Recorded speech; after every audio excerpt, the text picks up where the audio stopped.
Okay, let's have a look at question 3. This is a quadratic modelling question. We've been given a formula, a quadratic, for the total mass of tin mined in a made-up place.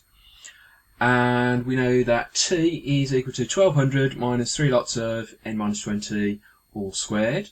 We've been told that the start of mining is 1st of January 2019, and n, my variable n, is the number of years after I start mining. Now this question was pretty well answered, but when it went wrong, it was because we hadn't taken notice of this word in the question. So we've been told that it's the total mass of tin that has been mined at a particular point in time.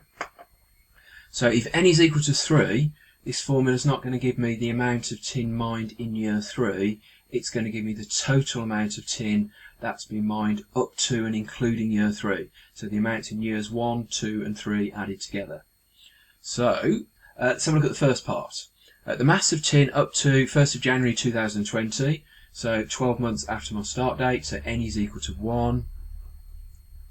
I can substitute n equals 1 into my formula. That's going to give me the total mass at the end of year 1. Well, that's going to be the same amount as the mass mined in that first year, because we're starting at 0.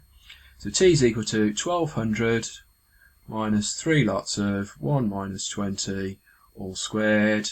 That's equal to 1200 minus 3 lots of 19 squared, and that's equal to 117 tonnes if you put that into your calculator. Don't forget your units. The question was harsh. If you missed your units off, you lost yourself an accuracy mark. Only once though, so if you did it a couple of times, you only lose the 1 mark. Basically, it's missing once or more. So 117 tonnes answers the first part. Part B, maximum total mass. Well, let's have a quick look at what we've got. So if n is equal to 0, then I've got, let's cover that up, we've got 20 squared is 400, multiplied by 3 is 1200, 1200 take away 1200, 0. So my curve is starting off at 0, which is just as well, because that obviously makes sense. We start mining in 1st of January 19, we expect our total amount mined at that point to be 0. We know we've got a maximum, because our coefficient of n squared, so I expanded my brackets, I'd get minus 3 lots of n squared, negative 3n squared, so it's got to be a maximum. It's going to come up, and then it's going to start decreasing. More of that in part D. So, maximum total mass. I've got a positive number, and I'm subtracting 3 lots of this thing squared. So, somebody's completed the square for me, and all my 3 is positive.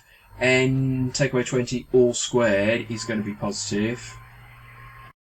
So T is going to take its maximum value when this bracket's equal to 0, and I'm subtracting, that whole term disappears, goes off to 0.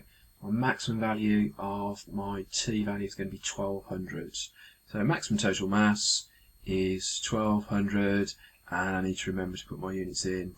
1200 tonnes. Don't need to justify that. I've got my formula. I know it's going to be at its maximum value when this part is 0. It's equivalent to this part on my curve. The next part of the question says mass of tin mined in 2023. Well, this is where I need to be really careful, because it's asking me for the amount that I've mined in one particular year. But remember, my formula is giving me the total amount mined up to a particular point in time. So to work out the amount mined in 2023, I want to work out the total that I've mined in 1st of January 2024, and I want to subtract the total amount that was mined up to the point 1st of January 2023. So this point here, 1st of January 2024, is going to be, well, I'll start at January 19, this is going to be 5 years.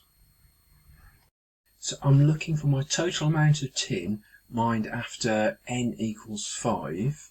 So T when n is equal to 5 years after my start date. And I'm going to subtract my total amount of tin when n is equal to 4. So 1st of January 2023, it's 4 years after my start date, 1119, 4 years to get to here. So if I've got my total amount that I've mined at the end of year 5, subtract the amount after 4 years of mining, that's going to give me the amount that I've mined in year 5 in 2023. So I need to substitute my values in. I'm going to get 1200 minus 3 lots of 5 take away 20, which is going to be negative 15 squared, and then I'm going to subtract 1200 minus 3 lots of 4 minus 20, so minus 16 all squared. My 1200s are going to cancel. I'm going to be left with 3 lots of 16 squared minus 3 lots of 15 squared. Pop that into the calculator, and that's going to give me 93 tonnes.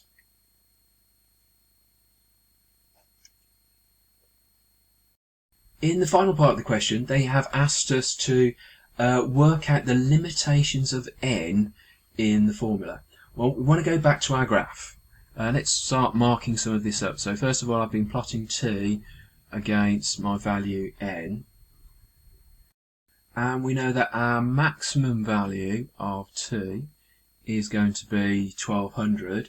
And that occurs at the time point when this bracket's equal to 0. So when n is equal to 20, this is going to disappear and my t has its maximum value. So n equals 20, we have our maximum.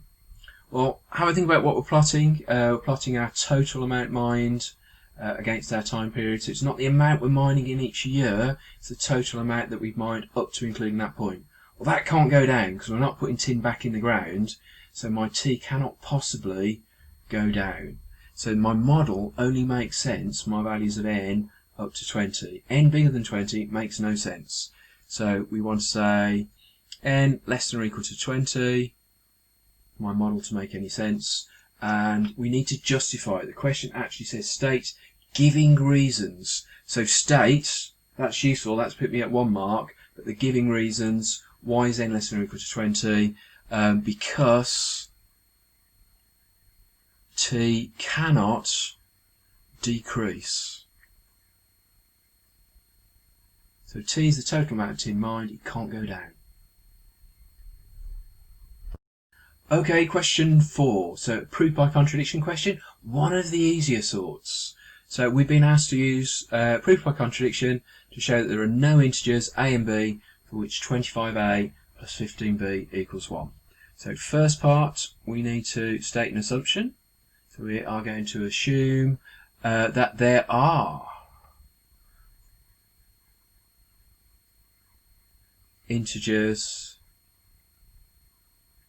a and b for which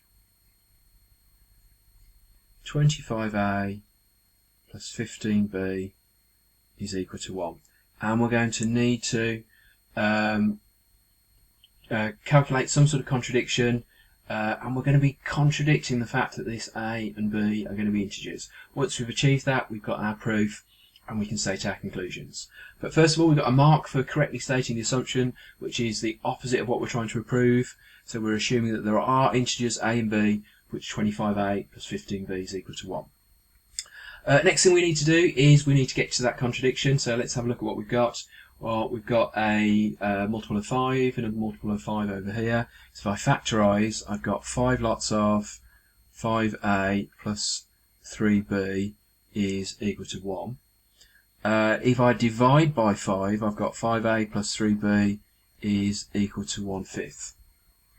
Well, a and b are both integers, so 5a plus 3b is also an integer. Don't know what it is, but I know it must be an integer.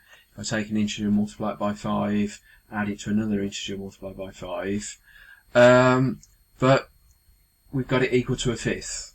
So 1/5 is not an integer. Therefore, this contradicts my assumption, still can't say that word, my assumption that A and B are both integers. Therefore, final statement, there exist no integers a, b, for which 25a plus 15b is equal to 1. So, quite a lot of writing, and there are 4 marks. So, let's get my red pen. We got 1 mark, 1 method mark for the assumption. So, stating that assumption clearly and accurately, pick yourself a method mark up. We got a method mark for factorising the expression, and another method mark for then dividing through by 5 to get to the contradiction. So 5a plus 3b, this bit must be an integer. We've got it equal to a fraction, definitely not an integer. So we've got our contradiction. We then need 2 statements. We need the positive statement that we've got this contradiction. So it contradicts my assumption. What part of my assumption did it contradict? The bit that a and b are both integers. I need to write that down, and I need to write down my conclusion, which is just repeating the question. Therefore, there exists no integers a and b for which 25a plus 15b equals 1.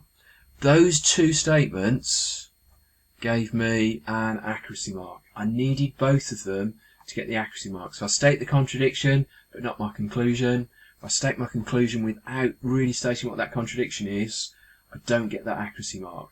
So look at it.